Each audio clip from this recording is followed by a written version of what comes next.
नमस्कार, welcome to money group and मैं हूं चिन्मय नंदा। कल हम जैसे बात किए थे कि 18,200 हमारा एक सपोर्ट लेवल है और निफ्टी इस लेवल के आसपास कहीं पर आके रिटेस्ट हो सकता है।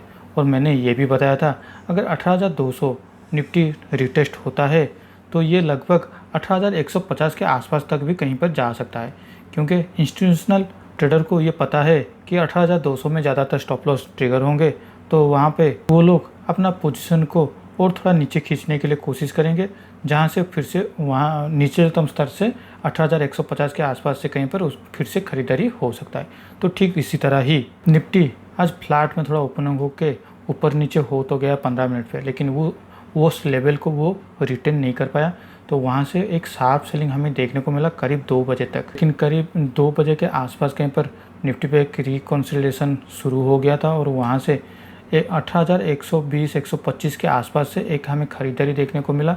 तो क्लोजिंग होते होते फिर से निफ्टी 18,180 के आसपास कहीं पर आके क्लोजिंग दे दिया है। तो यहाँ से अब आगे क्या हो सकता है, देखिए 18,200 अभी निफ्टी के लिए एक सपोर्ट के लेवल है और निफ्टी इसी लेवल के आसपास कहीं पर आके क्लोजिंग दे दिया है। तो कल हमारा वीकली एक्सपायरी भी है, तो कल अगर निफ्टी ये 18,200 के ऊपर अगर कहीं पर भी ओपन हो जाता है और करीब 10 बजे के आसपास कहीं पर इस 18,200 के ऊपर ही वो सस्टेन कर लेता है तो निफ्टी में हमें 18,300 ऊपर की रेंज की तरफ ही दिखाई दे सकता है। कल के लिए मैं ये बोल रहा हूँ, क्योंकि पिछले एक्सपायरी से आज तक फिर से 18,200 से ये ट्रैवल हुआ था, 18,450 के आसपास ये टच भी हुआ था और वहाँ से फिर से 18,200 के आसपास कहीं पर आ गया है।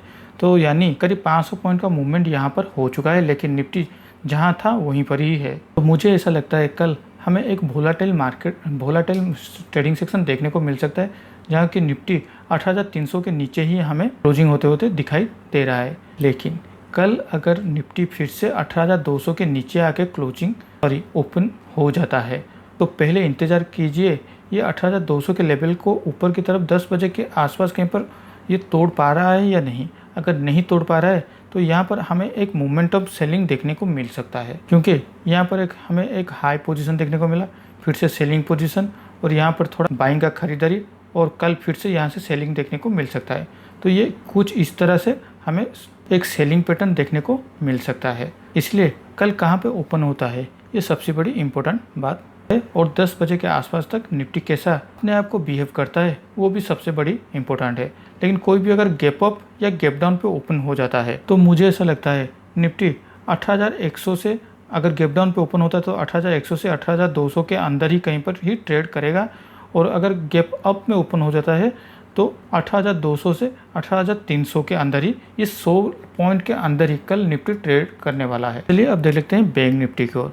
अगर हम बैंक निफ्टी के डे चार्ट पे चलते हैं तो बैंक निफ्टी अब उसका ऑल टाइम हाई लेवल पे कहीं पर आसपास से वहाँ पर एक रिकॉन्सिलेशन फेज पे चला हुआ है। 39,600 के आसपास से बैंक निफ्टी में एक शार्प अप मूव की तरफ मूवमेंट हुआ था और यहाँ पर उसने थोड़ा रिकॉन्सिलेशन यहाँ पर थोड़ा टाइम स्पेंड किया था और उसके बाद फिर से इस लेवल पे फिर से एक रिकॉन्सिलेशन हुआ था और अब इस लेवल के आसपास ये जो 44,000 से लेकर 43,500 के आसपास तक, इस लेवल के आसपास तक अब बैंक निफ्टी थोड़ा रिकॉन्सिलेशन हो रहा है। बैंक निफ्टी का अगर 15 मिनट चार्ट पे भी हम लोग देखते हैं तो सिमिलरली आज गैप अप में ओपनिंग तो हुआ था, लेकिन अपने आप को उस लेवल पे सस्टेन नहीं कर पाया था। 44,000 के आसपास के लेवल के आसपास से वहाँ पर भी एक शार्प सेलिंग हमें देखने को मिला। 43,500 यहाँ पर उसने एक सपोर्ट लेके आज क्लोजिंग होते होते 43,750 के आसपास कहीं पर आके क्लोजिंग दे दिया है। बैंक निफ्टी में कल अगर फ्लैट में ओपनिंग होता है तो नीचे की तरफ 43,500 आपके लिए एक सपोर्ट की तरफ काम करने वाला है, तो ऊपर की तरफ 44,000 ये आपके लिए एक रेजिस्टेंस की तरफ काम करने वाला है।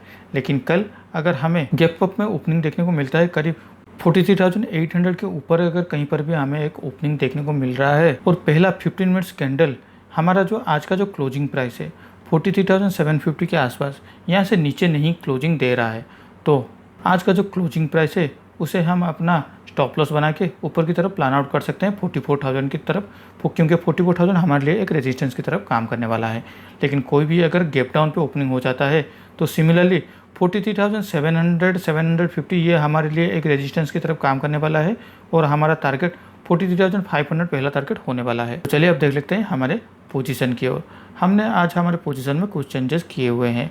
मेरा जो कैरी फॉरवर्ड पोजीशन था 18,400 का कॉल ऑप्शन और 18,500 का पुट ऑप्शन, उसको मैंने स्क्वायर अप कर लिया हूँ, क्योंकि यहाँ पर मुझे आज सुबह करीब 3,500 से 4,000 के रुपीज़ के आसपास कहीं पर मुनाफा दिखाई दे रहा था। तो मैंने मेरा ट्रेलिंग स्टॉप लॉस को 2500 के आसपास कहीं पर ले आया था। लेकिन जब निफ्टी 18,150 के आसपास कहीं पर ट्रेड होना शुरू किया तो ये जो मेरा जो ट्रेलिंग स्टॉप लॉस था 2500 का, ये मेरा ट्रिगर हो गया था।